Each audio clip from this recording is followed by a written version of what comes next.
amada, com o coração muito feliz. Mas eu queria começar dizendo que esse ministério é um ministério pelo qual eu tenho uma imensa admiração.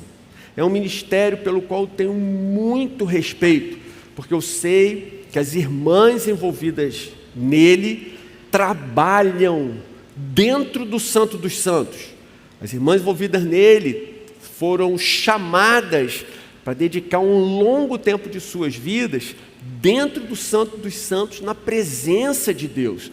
Isso eu acho que é algo temível, é algo que merece realmente todo o respeito, toda admiração e todo carinho. Antes de entrar no texto propriamente dito, eu queria até perguntar, tem alguma pessoa aqui que tenha 24 anos de idade ou menos? Tem alguém aqui que tem menos de 24 anos de idade? Tem os gêmeozinhos aqui, tem mais uma menina ali, uma outra jovenzinha aqui. Então, esse trabalho na Igreja Oceânica, de irmãs orando por seus filhinhos, por uma nova geração, tem 24 anos já. Então, ao longo de, vocês veem, de quase uma vida, há irmãs que se reúnem para buscar a Deus a favor de uma nova geração. Tem um texto que, se não me falha a memória e os registros, há mais de 20 anos eu não falo sobre ele, nós não falamos sobre ele, e eu não me lembro de ter ouvido alguém pregar sobre ele. Então, esse texto que eu gostaria de ler com vocês nessa noite, segundo o livro de Samuel, capítulo 12, a partir do versículo 15. Se você tiver com a sua Bíblia aí, por favor, abra e acompanhe essa leitura. Segundo o livro do profeta Samuel, capítulo 12, a partir do versículo 15. E ele diz assim: depois que Natã foi para casa, o Senhor fez adoecer o filho que a mulher de Urias dera a Davi. E Davi implorou a Deus em favor da criança. Ele jejuou e, entrando em casa, passou a noite deitado no chão.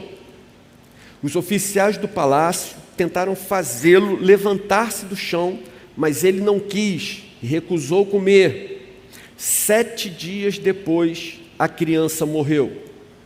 Os conselheiros de Davi ficaram com medo de dizer-lhe que a criança estava morta e comentaram: enquanto a criança ainda estava viva, falamos com ele e ele não quis escutar-nos. Como vamos dizer-lhe que a criança morreu? Ele poderá cometer alguma loucura. Davi, percebendo que seus conselheiros cochichavam entre si, compreendeu que a criança estava morta e perguntou: a criança morreu? Sim, morreu, responderam eles. Então, Davi levantou-se do chão, lavou-se, perfumou-se e trocou de roupa. Depois entrou no santuário do Senhor e o adorou. E, voltando ao palácio, pediu que lhe preparassem uma refeição e comeu. Seus conselheiros lhe perguntaram: por que ages assim? Enquanto a criança estava viva, jejuaste e choraste, mas agora que a criança está morta, te levantas e comes. Ele respondeu: enquanto a criança ainda estava viva, jejuei e chorei. Eu pensava: quem sabe, talvez o Senhor tenha misericórdia de mim e deixe a criança viver, mas agora que ela morreu, por que deveria jejuar? Poderia eu trazê-la de volta à vida? Eu irei até ela, mas ela não voltará para mim. Eu vou explicar esse texto e depois falar algumas aplicações que eu faço ao meu coração, aplicando ele à minha própria vida. Então, qual é a situação em que se deu esse texto? Ou melhor, qual o contexto do relato que nós acabamos de ler? O reino de Israel já havia se expandido consideravelmente sob o reinado de Davi. Então, uma vez que o seu reinado estava sendo bem sucedido, bem implantado, consolidado, Davi se acomodou, passou a viver de forma indolente, de certa forma preguiçoso, confortável. Em certo momento dessa sua acomodação, ele vai ao terraço, e lá de cima do seu palácio, ele vê a esposa do seu vizinho tomando banho. O seu marido era um homem digno, esse sim, estava na guerra, lutando por Israel. Mas Davi, ao ver aquela mulher, ele fica encantado por ela, e sendo rei, ele a toma para si. E aí tem um problema, a mulher engravida. Que situação inusitada. Como ela poderia ter engravidado se o seu marido está lutando na frente de batalha, se seu marido está tão longe? Então, para encobrir o seu terrível pecado, Davi dá ordens para que o marido daquela mulher fosse colocado na frente de batalha, mas de tal maneira exposto que houvesse uma certeza de que ele ali seria morto. E o plano cruel de Davi funciona e o homem morre. Tudo permaneceria tranquilo para Davi, não fosse o fato de Deus estar vendo e se irar contra aquela trama sórdida. Diante disso, Deus lhe dá um castigo severo. Seu filho adoece e morre. E esse foi o texto que nós acabamos de ler. Esse é o castigo de Deus para o pecado de Davi, a doença do seu filho e a sua morte. Quando a ficha caiu no coração de Davi, ele percebeu o horror do que ele tinha feito, e ele fica completamente abatido, destruído. E ao longo de 7 dias, Davi ora, Davi clama, suplica, jejua, faz vigílias. Ele sequer se deitou em sua cama, intercedendo pelo filhinho, para que Deus se compadecesse e revertesse aquela situação. Davi fez tudo ao seu alcance, enquanto a criança estava viva, porque ele pensava, ainda há esperança. E as pessoas que conviviam com Davi constataram a sua profunda tristeza pelo seu filho doentinho. Depois desse tempo, a criança morre mesmo. E os conselheiros de Davi imaginavam que, estando a criança doente, Davi ficou tão abalado e tão abatido, o que sua morte poderia acarretar? Talvez Davi viesse mesmo a cometer alguma loucura, mas não foi isso que Davi fez. Então, após a morte de seu filho, Davi se levanta do chão, toma banho, passa perfume, coloca uma roupa limpa, vai para o templo adorar a Deus, em seguida volta para casa, come, bebe e retoma a sua vida dentro de uma certa normalidade. Que lições a gente pode tirar desse texto? Então, gente, a primeira lição que eu tiro é: enquanto estiver ao seu alcance, faça de tudo para ganhar a alma do seu filhinho. Enquanto estiver ao seu alcance, faça de tudo para ganhar a alma do seu filhinho. Quando nós fizemos aqueles módulos que chamamos de School Wars, nós vimos que uma guerra cultural terrível está sendo travada pelo coração dos nossos filhos. A Bíblia é bem clara em relação à guerra espiritual. A Bíblia diz, Efésios 6,12, que a nossa luta não é contra seres humanos, mas contra os poderes e autoridades, contra os dominadores deste mundo de trevas, contra as forças espirituais do mal nas regiões celestes. Então a Bíblia deixa isso claro, é muito explícito. Existe uma luta espiritual intensa, Existe uma luta espiritual real, que os nossos olhos talvez não consigam ver, mas essa luta está se travando nesse momento. Mas diante de outro ponto de vista, essa guerra espiritual, ela também se manifesta através de uma guerra cultural. Nós não vamos ter tempo aqui para nos aprofundar nesse assunto específico, mas nós temos várias palestras com esse título, School Wars, disponíveis para quem quiser acessar no canal da Igreja Oceânica do YouTube. E lá você vai ouvir com detalhes como essa guerra pelo coração e pela alma dos nossos filhinhos tem se travado. Mas eu queria lembrar um aspecto muito importante. No início do século XX, um cara chamado Antônio Gramsci, ele fez uma análise do globo e ele verificou o seguinte: os países onde o comunismo não teve sucesso e aonde ele foi bem sucedido. E ele constatou o seguinte: os países do leste europeu e da Europa foram, com certa facilidade, dominados por essa ideologia, por essa política, por essa seita política. Mas o outro lado, a Europa Ocidental e as Américas, nesses lugares, o comunismo não obteve sucesso, ele não conseguiu entrar. Gramsci fez uma análise e ele concluiu o seguinte: os países que não foram dominados pelo comunismo, a resistência, a força que impediu que isso acontecesse foi principalmente a cultura judaico-cristã. Aonde a cultura judaico-cristã havia sido implantada de maneira definida, de maneira sólida e consistente, o comunismo não conseguiu sucesso ali, não conseguiu implantar a sua ditadura, o seu totalitarismo. Então, o que Gramsci pensou? Nós precisamos, se nós queremos que a revolução continue, e nós queremos que ela obtenha sucesso, e aí, nesse nível aqui, ele já tinha entendido que a revolução não se dará de forma violenta pela força das armas, mas vai se dar através de uma revolução cultural.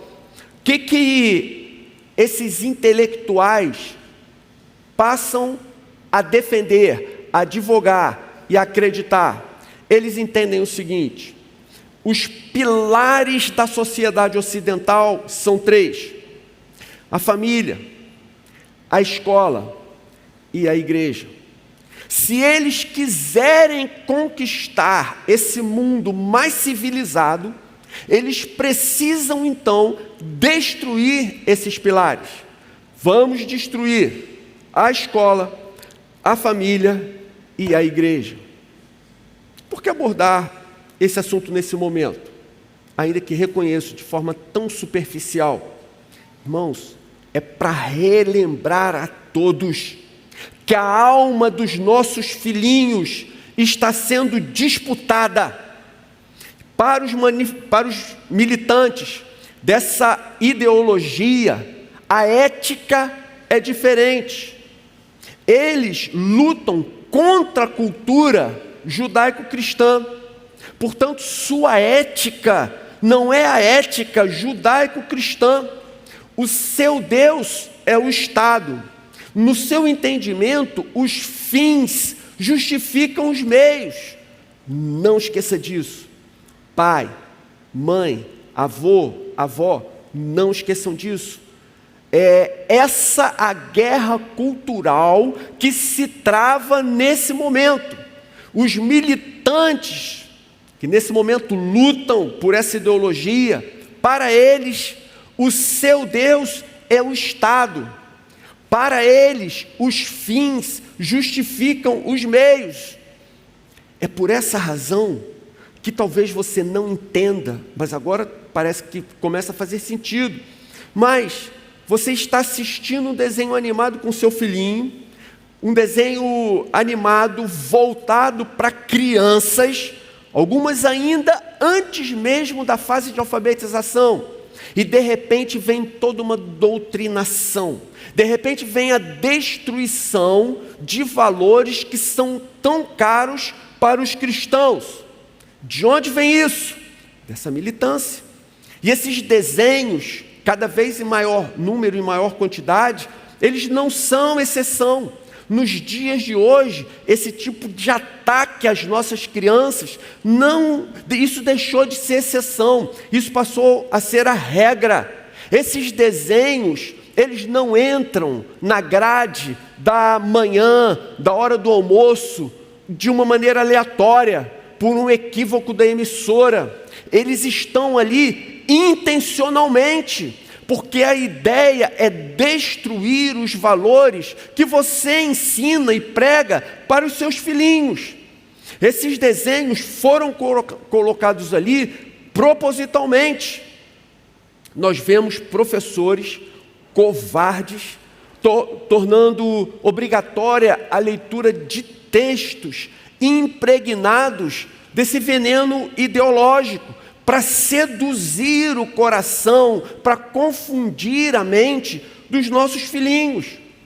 Outros desses professores covardes escarnecem e zombam dos nossos filhos, dos nossos jovens, diante dos demais alunos, tentando pressioná-los a abandonarem a fé cristã. Por que estamos falando disso nesse momento? Porque nós estamos falando às Déboras, nós estamos falando a mães e alguns pais que se preocupam com a fé dos seus filhos. E nós precisamos lembrar nesse momento que há uma luta intensa, há uma luta forte, há uma luta terrível se travando nesse exato momento pelo coração do seu filho. O seu filhinho, não tenha dúvida, e não importa a idade dele, está sob pressão. O coraçãozinho dos nossos filhos está sendo requerido e disputado por Satanás e pelo mundo.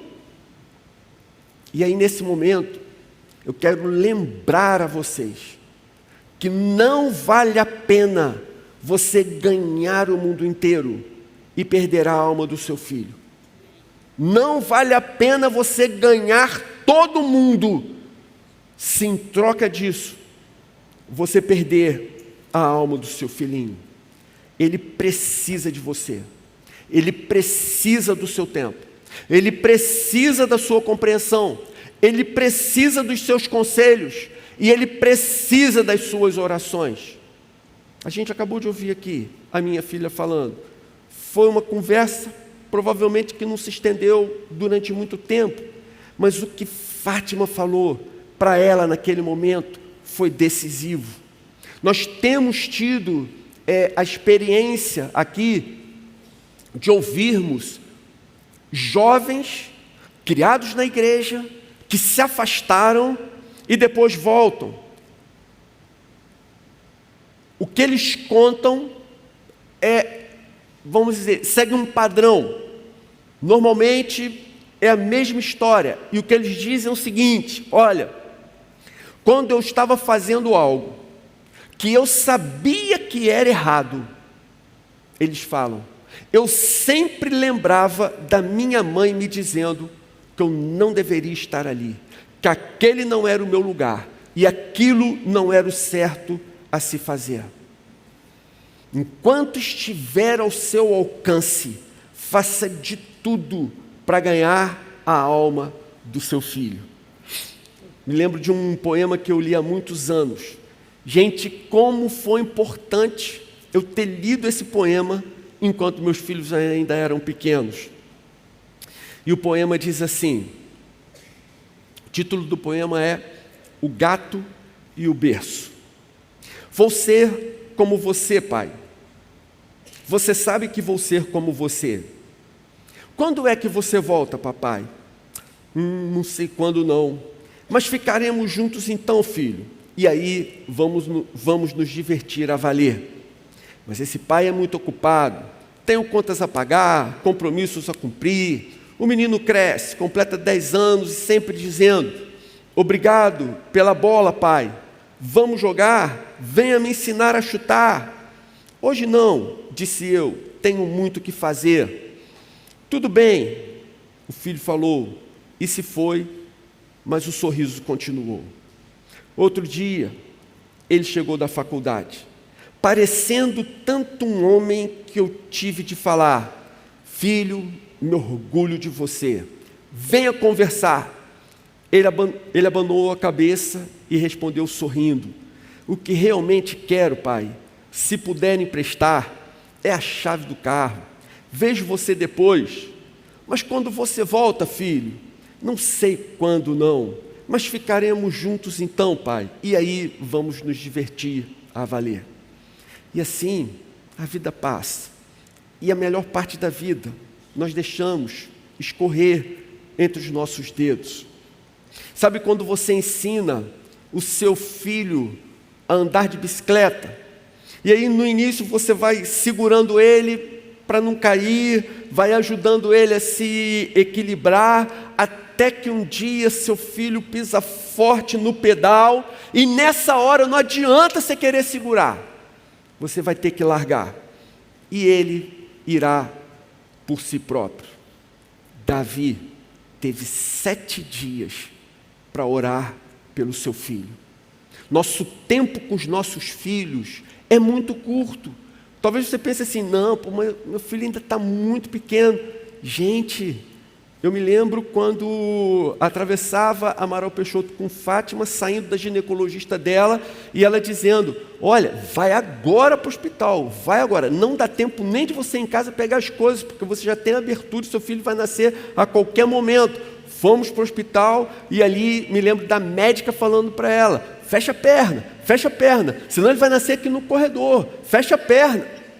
E nasceu Pedro, e aí depois do Pedro veio Felipe, depois veio a Ana Paula, e aí durante muito tempo a gente achava: meu Deus, esse choro não acaba, isso não vai terminar nunca, eu não consigo dormir, que sono, que desespero. E quando você olha, gente, a casa está vazia, não tem mais ninguém lá. Ana Paula mora sozinha agora ali pelo Vital Brasil. Pedro já tem filho, tem um neto do Pedro, tem um neto do Felipe, das Norinhas. Não vou citar os nomes todos para não ficar cansativo, mas o tempo passou, gente, e o tempo passa muito rápido. O tempo que nós temos com os nossos filhos é limitado e é um tempo curto. Quando chega uma certa idade, ali pelo meio da adolescência, eles começam a desgarrar, eles começam a se soltar, eles começam a ir. E nesse momento, a única coisa que você pode fazer é orar e acreditar na educação que você deu a eles. Nosso tempo com nossos filhos é muito limitado. Por isso, esse tempo, por ser muito limitado e curto, ele é muito precioso e precisa ser bem aproveitado. O que você pode fazer por seu filhinho, nesse tempo que ele está com você, que você o tem? Ore com eles. Ore com eles. Leia a Bíblia para eles. Traga-os ao Oceânica Kids. Traga-os ao Team. Traga-os para o Up, traga-os para o Gol se necessário for, cobre deles as tarefas do Oceânica Kids, cobre dos seus filhinhos a hora devocional diariamente, da mesma forma que você cobra as tarefas da escola. Leve-os sempre para a célula, compartilhe ao máximo da vidinha social deles. Gente, graças a Deus, enquanto eu pude, eu fiz essas coisas. Enquanto eu pude, nós fizemos essas coisas. Com falhas, com erros, com dificuldades, mas nós fizemos isso. E qual a segunda lição que eu queria deixar para a gente, que eu aplico ao meu coração? A segunda lição é: não fique prisioneira da culpa. Olha o que acontece. O filho adoeceu. Enquanto o filho estava doente e havia esperança, Davi jejuou, orou, fez vigílias, fez o possível, intercedendo pela criança, para ver se Deus se compadeceria e curaria o seu filhinho. A partir do momento que a criança morreu e a situação se definiu, olha o que Davi faz. Davi pergunta: a criança morreu? Sim, morreu, eles responderam. Então Davi levantou-se do chão, lavou-se, perfumou-se e trocou de roupa. Depois entrou no santuário do Senhor e o adorou. E voltando ao palácio, pediu que lhe preparassem uma refeição e comeu. Sabe o que eu quero lembrar para vocês nessa noite? É que nós somos humanos, nós não somos perfeitos, nós não somos pais e mães perfeitos, nós somos pais e mães que conseguimos ser, com as nossas incoerências, com as nossas imperfeições, com as nossas falhas, mas fazemos o possível para sermos os melhores pais, fazemos o possível para sermos as melhores mães que podemos. Dentro dessa questão da culpa, há alguns anos atrás, um presbítero de outra igreja me ligou, porque a igreja estava com o seguinte problema: quando o filho do pastor da igreja completou 25 anos, reuniu a família do pastor e falou: gente, quero dizer para vocês que eu sou gay, e a partir dessa semana eu vou morar com outro homem. E a questão que o conselho precisou resolver foi: como a gente lida com 1 Timóteo, capítulo 3, versículos 4 e 5. Paulo escreve a Timóteo e diz o seguinte: o pastor deve governar bem a sua própria família, tendo os filhos sujeitos a ele, com toda dignidade. Pois se alguém não sabe governar sua própria família, como poderá cuidar da igreja de Deus? E a questão era, essa atitude desse rapaz aos 25 anos, desqualifica o pastor, o impede de prosseguir à frente da igreja? E o que eu respondi para o presbítero foi: ora, durante o tempo, que é bem curto, enquanto os seus filhos moram com você, têm suas contas pagas por você, dependem de você, você é o responsável. Mas quando eles crescem e adquirem independência financeira, passam a pagar as próprias contas e, sobretudo, arcam até com a sua própria moradia, a partir de agora, a responsabilidade é toda dele. Não se deixe consumir pela culpa. Caso seu filho, de forma agora madura e consciente, escolha andar por caminhos de morte, nesse caso, o que você deve fazer? Gente, nesse caso você só tem uma coisa a fazer: aumente a intensidade das suas orações. É isso que você precisa, é isso que nós precisamos. Quando você vê que o seu filho está precisando, está em dúvida, os seus pés não estão firmes no caminho, o que podemos fazer? Aumente a intensidade das suas orações, da certeza de que, através delas, o Senhor agirá. Pode dizer amém? Amém. Você crê nisso? Amém, amém, irmãos? Então eu quero terminar essa meditação com um texto que eu escrevi há muitos anos para minha amada. Pelo menos eu vou tentar ler. Nesse texto, eu tentei descrever como eu vejo todo esse trabalho das Déboras. E na ocasião que eu escrevi o texto, a reunião era de manhã. Então vamos lá.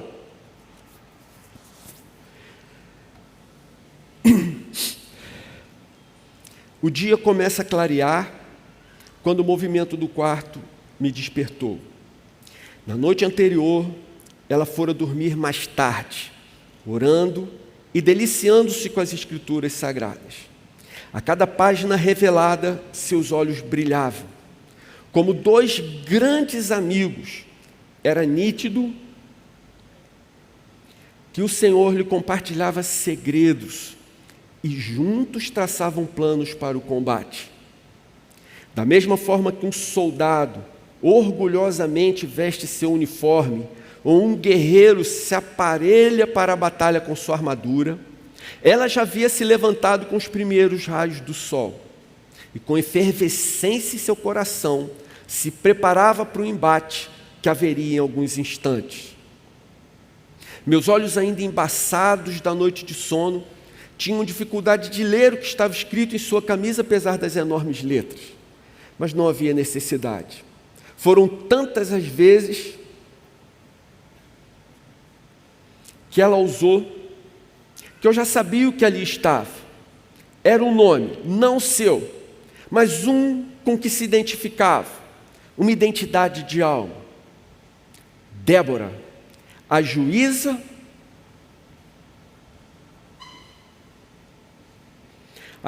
de Israel, que numa época de degeneração sem precedentes, sente o peso e a responsabilidade por aquela geração e se levanta por mãe do seu povo, recusando-se a ficar passiva, enquanto as nossas crianças e jovens sofrem todo tipo de pressão e ataques do inimigo, tal como Davi, que numa luta desigual parte para cima de Golias, ela se coloca na brecha, na certeza de que o Senhor está ao seu lado e intercede por essa geração.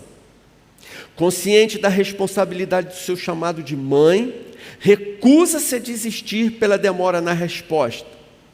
Tem plena convicção de que mesmo que todas as forças do inferno se levantem, jamais conseguiriam arrancar o filho do colo de uma mãe que ora. Chora, clama e exulta diante do Todo-Poderoso. Sabe que está pisando em terreno santo. Então, deixa seus filhinhos no altar como um sacrifício vivo, e uma paz inexplicável enche seu coração. A glória do Senhor enche o templo. Ao voltar para o seu dia a dia, em meio à rotina, aparentemente nada mudou, mas no fundo de sua alma, ela sabe que tocou o coração do Altíssimo. O Senhor ouviu a sua oração. Ela não sabe exatamente o que teria mudado, mas não tem dúvidas de que seus filhinhos estão bem guardados, selados com o selo de Deus e